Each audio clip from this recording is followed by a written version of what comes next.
So I have some very the way that religion helps me is that I cross-reference everything that's said to me in terms of basic principles. Is this possible or is it impossible? Does it mean that we ate from the tree of knowledge or we didn't eat from the tree of knowledge and we're immortal? Well, if the conclusion is we have to be immortal, then everything you're saying is bullshit. And then I just throw you out. The dollar can never die. They can always be there. There could be like a whole garbage dump of dollars like piled up to the sky, and they'll be there. That's the dollar. It's just nobody wants it. Rafi Farber delves into the intersection of religion and economics, offering a unique perspective on ancient texts and modern finance. Join us as Farber uncovers hidden economic insights within religious narratives, challenging conventional interpretations. Subscribe for more expert analysis. It's hard to be intellectually honest with these things. Even if you try to, you end up fooling yourself. So I just try to keep that principle in the back of my head that I don't know how much I'm brainwashed or how much I think I'm telling the truth. So as long as you can sort of be meta aware of that and always double check yourself and triple check yourself, there's some things that you just can't escape from unless you're like a Buddhist monk that spends all his time meditating and separating his consciousness from his thoughts. Which I've had a few stints of that when I broke up with a girlfriend once, and then I had to sort of separate from my mind and try to practice separating from one's thoughts, which is kind of eerie, but it only took me so far. I can't separate myself from what really keeps me grounded from the knowledge of that I'm not going to be here forever and that eventually I'm going to be dead, and then I really have no idea what happens. So it all comes from that grounded level, and not many people can have that. So I was educated in a religious Jewish institution as a kid, and I come from a background of purely logical school of thought that rejected any kind of mysticism, and basically took Judaism from a logical perspective and proved it philosophically through mass revelation sort of arguments made by medieval rabbis. And I threw out all the spirituality and I just so okay, this makes sense, and this gives me about 3,000 years of rooted history that I can look back on. So okay, I'm grounded now and I'm just going to stay here. This is my rock and I'm not moving from it. And economics came in later. So when I understood intuitively that Ron Paul was right, who was, the guy that pretty much said that every question I had about this system that didn't make any sense to me, he basically said I was right about these questions and this is how I'm supposed to look at it. It was the same structure that really cemented Judaism in my head. It was okay, we take the basic principles of logic and we build it up and we make this stable mountain that you can now go back and you can access any part of it, and that it gives you stability, intellectual stability, emotional stability. Whenever something is shaken up in my life, I just go back to that base. And now, since I knew that Ron Paul was right intuitively, I took what I knew from him and I looked for it in the Bible and in the Talmud. And look, people tell me, well, oh, you're cherry picking sources and you're saying this source and not that source. And what I say, yeah, I am. Well, there's a lot of discussion in the sources behind me, and a lot of them agree, a lot of them disagree. There's a lot of different things going on. And, I'm going to pick the ones that I think are right, and I'm not necessarily going to throw out the ones that I think are wrong, but I'll put them to the side and try to organize them later. So, if I can tie in, it all comes down to like basically stop stealing, right? If you understand that inflation is theft and you're not allowed to do that, well, then why are there booms and busts? Well, you can create all these academic books and all academic theories, which some of them might be true, about why there's a boom and a bust, and you can explain how interest rates influence it, and the builder analogy of Mises, and get all this into your head, and you say, oh yeah, well, that makes sense. Well, what do you understand now? You understand how theft on a societal scale destroys everybody. Basically, that's the answer. So stop stealing. It all comes down to the 10 Commandments, basically. And that's what we have to realize. Why are there booms and busts? Because people are stealing from each other. So, and then it all fits into the sources that I have.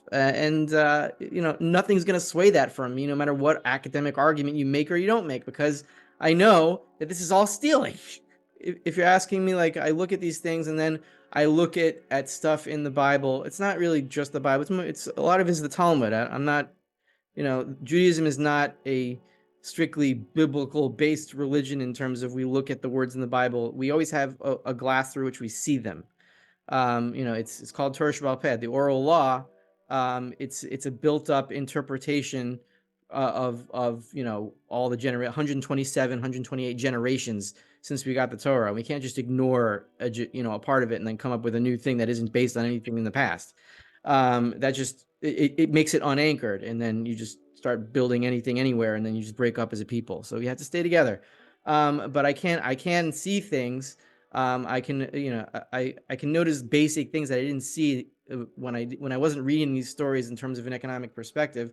One is that, for example, immediately before the story of the Garden of Eden is told, we have these random verses that the Eden is in this place and it's surrounded by these rivers and there's gold here and the gold is good. Like, okay, well, why is that there? And then like you kind of just like read over it and you're like, well, okay, well, there's gold there. And then, well, it's telling you like he's putting economic things in place so that when there is a society, there will be the materials ready for it. And then it was a few years ago where I was having a discussion with a friend of mine who was actually in the U.S. Army, and he's like also a very intellectual guy like us.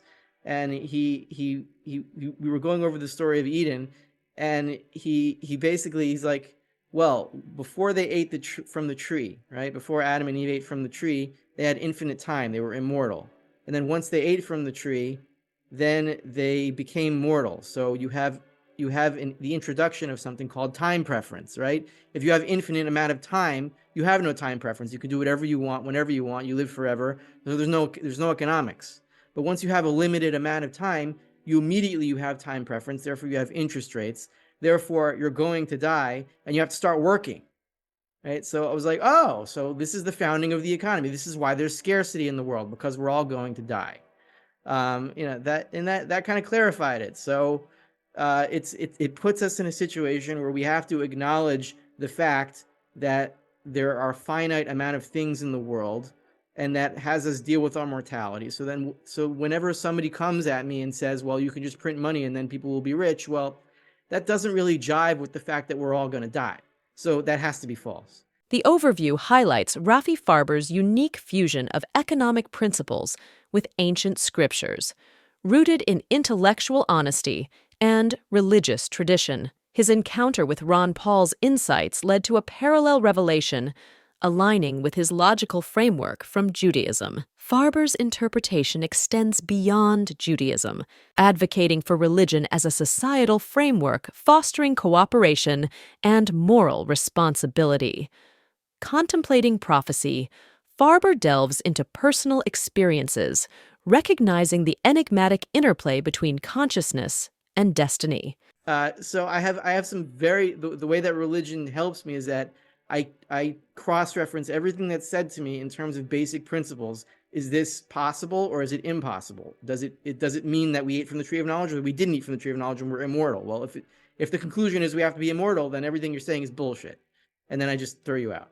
The dollar can never die. They can always be there. There could be like a whole garbage dump of dollars like piled up to the sky, and they'll be there. That's the dollar. It's just nobody wants it. If you were saying maybe humanity needs religion, maybe it's not literally true. Brett Weinstein talks about this. He talks about literal truth versus metaphorical truth, right? That religion, in terms of that, it constrains it constrains our lust for just gathering resources to ourselves by any means possible, and that forces a cooperation. If we have this moral code that I can't steal from you, you can't steal from me, that forces us to work together to try to produce more things. And that eventually builds a division of labor.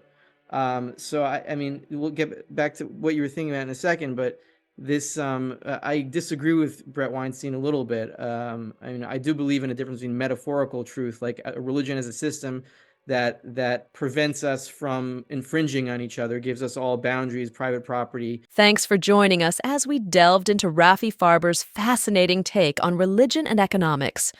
Remember to like, share, and subscribe for more insightful content.